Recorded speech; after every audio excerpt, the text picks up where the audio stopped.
Hi, I'm Katie Cottingham, and welcome to this news briefing of the 243rd National Meeting and Exposition of the American Chemical Society. We're joined today by Dr. Mohammed Rabbani and Dr. Hani El-Qadri, both of the Virginia Commonwealth University. For those of you joining us in the press room, please silence your cell phones, and when asking a question, please state your name and affiliation using the microphone that we've provided. We're also joined by reporters online who are watching us on the ACS Live Ustream channel. All reporters are encouraged to ask questions after the researchers' overviews. Also joining us are ACS science writers who might also have questions, but we will field those from news media and bloggers first. For online media, please, we request that you embed or link to the archived version of this session, and that can be found at www.ustream.tv/channel/ACS Live. So now we will turn to Dr. El-Qadri, who will tell us today about a more economical way to produce cleaner, hotter natural gas. Dr. El-Qadri? Thank you, Katie. Today we are very excited to report on the synthesis of a new class of porous organic polymers. These polymers called benzimidazole-linked polymers. The functional building unit in these polymers is imidazole. This building unit has nitrogen-rich sites, which allow the polymer to interact very favorably with carbon dioxide. We have developed a new and novel synthetic way to prepare these polymers, to prepare several polymers. We've published the synthesis and characterization and the performance of these polymers in CO2 capture from nitrogen and from natural gas in 3 recent publications. The polymers are fantastic in terms of chemical stability. You can boil them in acid or wash them with bases, and they are still stable. In addition, we have engineered them at the nanoscale to precisely bind carbon dioxide over methane and nitrogen. Another advantage feature of these polymers, we can tailor their properties. We can tailor their surface area. We have reached surface area of close to 2,000 square meters per gram. We have also engineered the cavities at the nanoscale to adjust the shape and metrics of these pores. This is not a trivial task in porous organic polymers, but with the work of Dr. Rabbani, we were able to do this. The application of this class of materials is very broad. Probably the most interesting part of our research is the ability to selectively bind carbon dioxide from natural gas. The U.S. has huge reserves of natural gas, and we believe in 2035 we will be producing 50% of our energy based on natural gas, from in particular shale gas in 2035, and therefore developing an economical method, a very new technology for purifying natural gas will be instrumental in advancing the broad use of natural gas. I'll be more than happy to answer your questions. Dr. Rabbani, did you have a few words? We have developed this new kind of porous benzimidazole-linked polymer. Dr. El-Qadri already introduced the synthetic procedure of this polymer and also the application. This polymer is very exciting to use, purify the natural gas and also probably the flue gas also, which has carbon dioxide as a primary impurity. So we are very pleased and thankful that we synthesized this polymer, and it can be very useful. Thank you. Okay, do we have any questions? Sam? Yes. Sam Lemenek from the ACS Science Elements podcast. I was curious, Dr. El-Qadri, if you could talk about some of the other uses for these materials, in particular cleaning carbon dioxide from flue gas.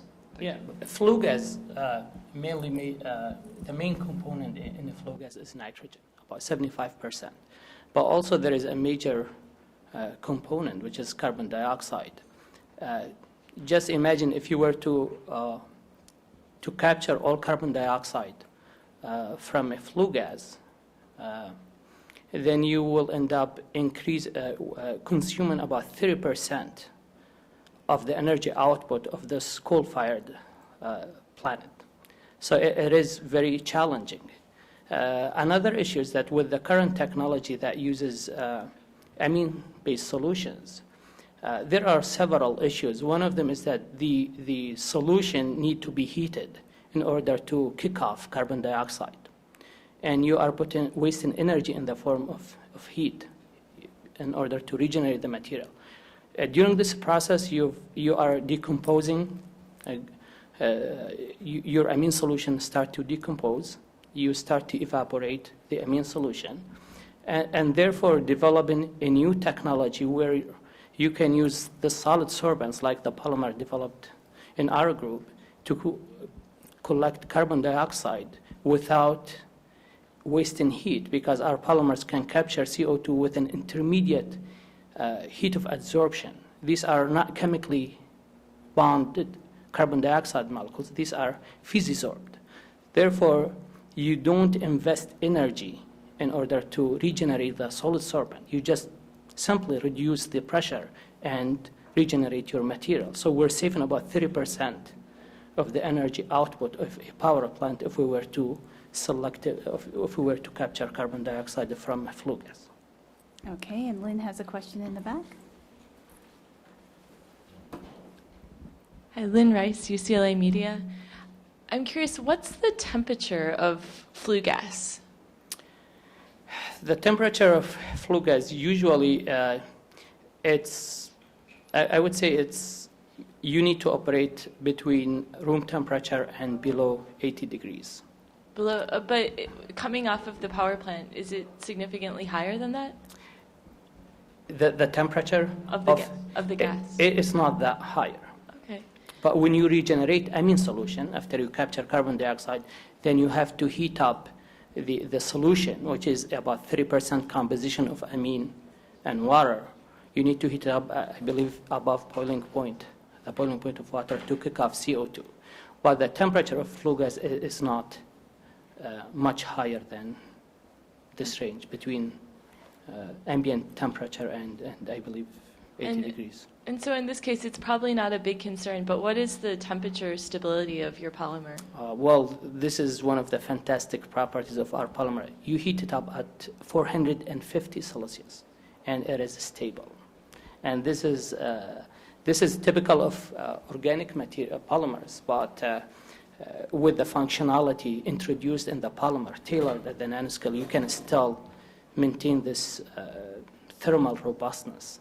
And I believe the chemical stability of the material is just as significant as the thermal stability, because people have developed several porous materials to capture carbon dioxide, but those polymers, those porous materials are not stable under acidic conditions, and flue gas contain sulfur dioxide, hydrogen disulfide, and other acidic gases that would degrade the properties of these solid sorbents. Our material, as I mentioned before, you can actually, to purify them, we wash them with acids and bases, very strong acids and bases, and they remain stable.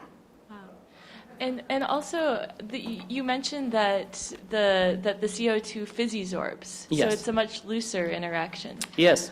When you say physisorbed, it's kind of a broad term, but the chemical bond between carbon dioxide and amine solutions, about 89 kilojoule per mole.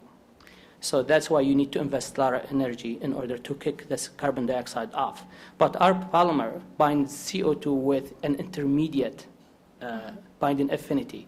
We've tailored the properties in these polymers to bind CO2 between 32 to 39. Actually, this is we're working on it, about 39 kilojoule per mole. And therefore, these are not loosely bound, but they are bound in an intermediate energy. So it's between the chemical bond and between the very weak bond. So it allows us to capture a high amount of carbon dioxide. Actually, we've just published the highest carbon dioxide uptake by any known porous organic polymers a couple of months ago. And at the same time, you don't have to waste energy to regenerate your materials. You just reduce the pressure, and your material is ready to be used again. But on the other hand, would there be any spontaneous thing where it would start desorbing, the carbon dioxide would start desorbing before you wanted it to, without some pressure change? This is a good question. I don't think it will be just released spontaneously. There is an interaction. These are about, like I told you, between 32 and 39 kilojoule per mole. So these are not loosely bound to the polymer. You still need to reduce the pressure to remove the CO2. So there is very well developed technologies for solid sorbents. And how does the price compare? So just if I wanted to somehow quantify the price to remove CO2 with your material versus using something like calcium carbonate pellets? The truth is that this is at the discovery stage. In the past 3 years, in the past year, we've published 7 polymers. The interesting thing, the basic unit in our polymers, the benzimidazole, has been already established by industry. It has been used in something called polybenzimidazole polymers. These are used as a proton conductive materials for fuel cell applications. So we believe that if industry want to take over this kind of technology, they need to invest in developing maybe catalytic processes that allow to manufacture the material on a large scale. And we believe the application of our material will go beyond CO2 capture or natural gas purification. It will be actually very attractive to use our polymers in high temperature fuel cell applications. Okay. Question? Yes. Sam Lemonik again. Could you describe the performance of your materials compared to MEA and other traditional scrubbing materials, both in terms of the amount of carbon captured and the selectivity for carbon dioxide over other molecules? When you use MEA, the capacity for this material, I believe, in order to develop a material that competes with the current technology, which is MEA, you need to come up with a solid that have the potential to absorb about 3 millimole of carbon dioxide at ambient conditions. The paper we've published, we've showed that you can store about 3.5. In another paper that was accepted this morning by Chemistry of Materials, we've showed that actually you can tune up the property to capture about 4 millimoles per gram. So in terms of capacity, it is there. Our material have the capacity to capture sufficient amount of carbon dioxide to be competitive with MEA. The other thing you need to keep in mind, as I mentioned earlier, that MEA it's corrosive, it decomposes with time. You cannot increase its concentration in water, otherwise you have interaction between the amine molecules that degrade the properties of MEA, and therefore our material, you don't need to waste energy to regenerate it. It is chemically and thermally stable, as I told you before, up to 420 degrees. It is chemically robust, and you can use, if you were able to produce it on a larger scale, it will be very competitive. Okay, one more question? Mike Woods from the ACS News Service. I apologize if this question has been asked. I just joined the press conference.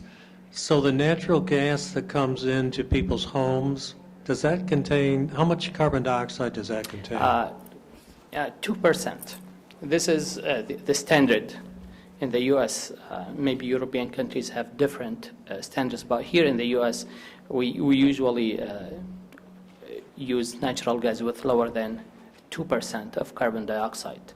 But remember that from the wall to the pipe to the end user, before you transport natural gas, you need to significantly remove carbon dioxide as well as other sulfur-containing materials.